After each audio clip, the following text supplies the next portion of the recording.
Hi, ako si Liam at may tao akong gusto. Siya si Arya. Magkababata kami.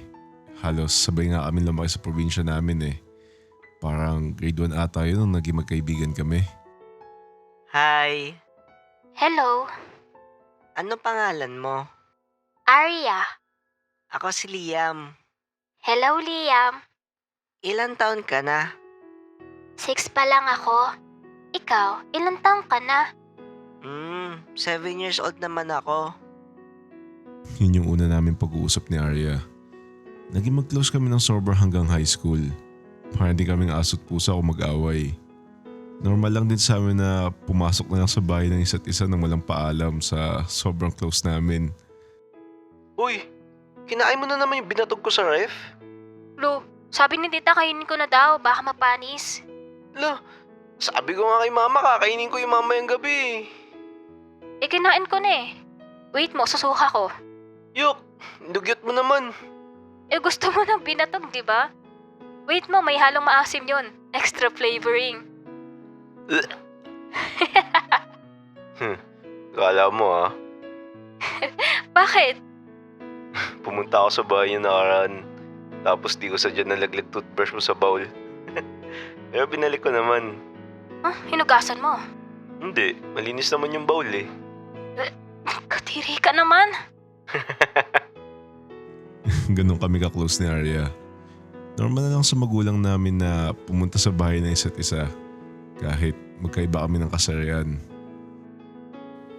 Kailan ka umami na gusto mo siya?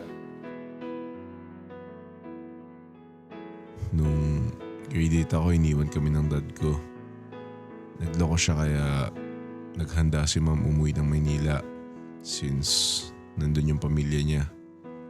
Tapos sasama niya daw ako. Saktong bakasyon yun kaya wala kaming pasok sa eskwela. Anak, uuwi na tayo sa Maynila. Mag-impake ka na. Pero, ano po yung mga kaibigan ko dito? Pasensya na anak, pero kailangan na natin umalis dito. Babalik po ba tayo? Hindi na anak. Wala na tayong babalikan dito. Ano po si Arya? Makikita ko pa po ba siya? Mabait na bata anak si Arya. Pero, magpaalam ka na sa kanya. Ayoko pumunta ng Maynila, ma. Anak, huwag ka nang dumagdag sa problema. Please lang para kay nanay. Wala akong nagawa kundi sundin yung gusto ni ma'am. Pumunta ako sa bahay nila Arya nung araw na yun para magpaalam. Tita, andyan po ba si Arya? Nasa taas iho. Akyat ka na lang, puntahan mo na lang siya doon. Pag akyat ko sa taas nun, dumiretso ako sa kwarto niya. Nahuli ko siya nag-makeup nun. Hindi kasi siya marunong mag-makeup at first time niya lang ginawa yun. Ginagawa mo? Hoy! Di ka ba marunong kumatok? Ikaw nga walang papaalam, kinuha mo mga gamit ko. Bakit ka na naman nandito? Nasa isip ko nun, habang nakatingin sa kanya, mamimiss ko tong pagiging masungit niya sa akin. Gusto ko sanang magpaalam. Paalam na naman. Saan? Aalis na ako ng bayan. Ha? Hiwalay na sila mama at papa tapos isasama ako ni mama sa Maynila. Ibig sabihin, wala ka na dyan sa inyo. Oo, Kita ko sa mga mata niya yung luha niya. Pati makeup na nilagay niya, nilagyan din ng luha niya kaya kumalat. Kumuha ko ng towel nun tsaka pinunasan ko yung mukha niya. Babalik ka pa naman, di ba? sabi ni mama, hindi na daw eh.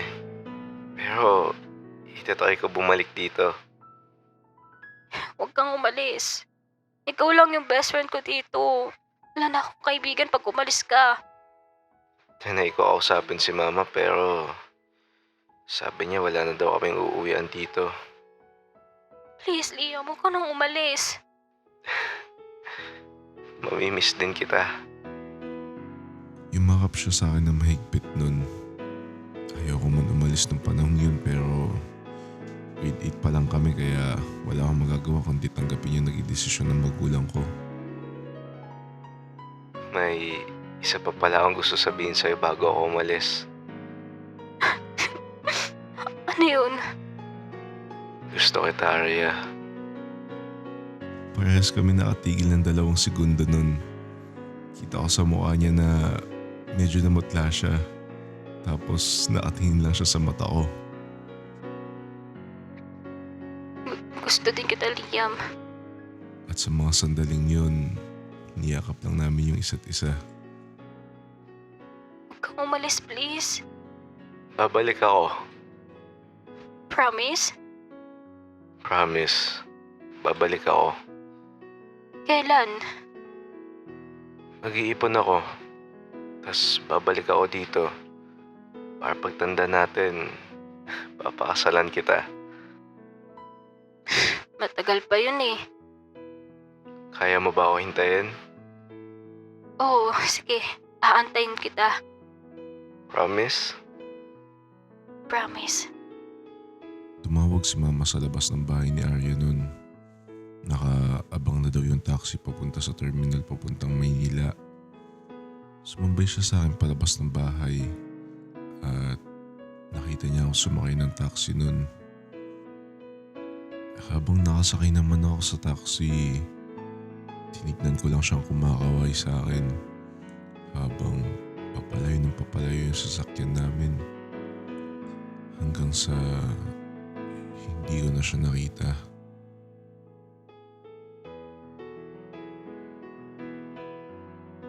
"24 years old na ako ngayon. Graduate na ako sa college pero hirap akong kumuha ng trabaho dito sa Maynila. Kaya nag-call center muna ako. Hindi na kami nagkaroon ng connection ni Arya dahil nung panahon naman namin wala pa kami mga cellphone.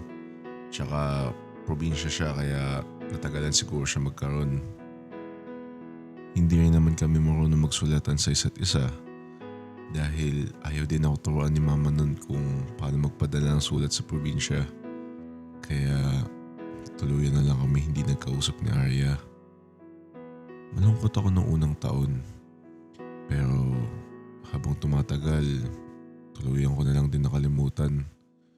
Nagkaroon din ako ng mga bagong kaibigan dito sa Maynila. At dito na rin ako unang nagka-GF. Siya si Eliza. Classmate ko siya nung college. At siya na din nakatuluyan ko. Bale, 2 years na kami ngayon ni Eliza. Nagtatrabaho siya sa magandang kumpanya. Habang ako, hindi ko pa talaga nahanap yung para sa akin. Kailangan mong maghanap ng ibang trabaho, Liam. May ipit ka dyan pag nagstay ka dyan. Hayaan mo na lang ako dito. At least nga, may trabaho ako eh. Ikaw, bahala. Basta, sinasabihan lang kita. Mauubos na yung pinamana sa'yo ng mom mo. Isipin mo na lang yung bills mo lalo na tumira ka pa sa kondo. Sapat naman yung kinikita ko para sa akin mag-isa. Pumanaw yung mom ko nung 3rd year ko sa college. Nung nawala siya, walang gusto mag-alaga sa akin.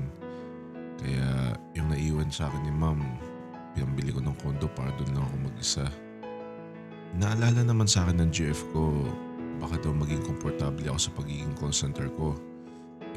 Graduate nga daw ako ng engineer.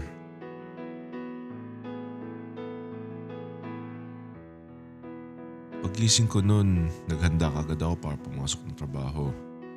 Paglabas ko ng unit ko papuntang trabaho, napansin ko yung katabing unit ko nabili na pala. May mga naglilipat kasi ng gamit sa loob. Pero hindi ko na lang pinansin kasi may kanya-kanyang buhay mga tao dito.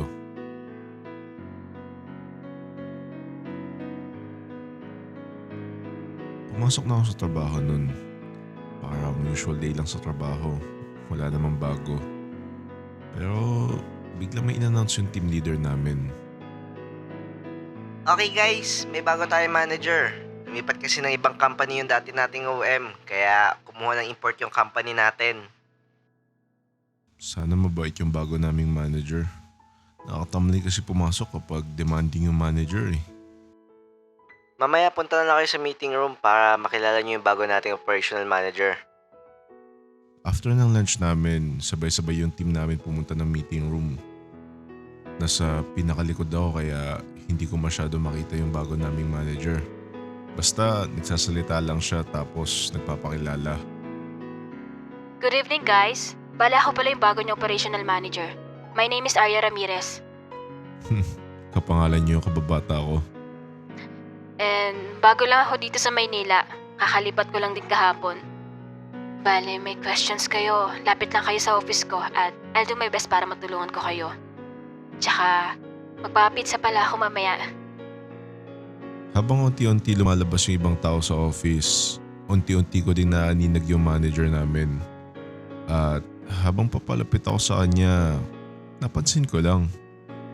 Parang hawig niya yung childhood best friend ko. Nung nakalapit ako sa kanya, kinausap ko siya. Hello po, ma'am. May kamukha po kayo, ma'am. Wait, Liam?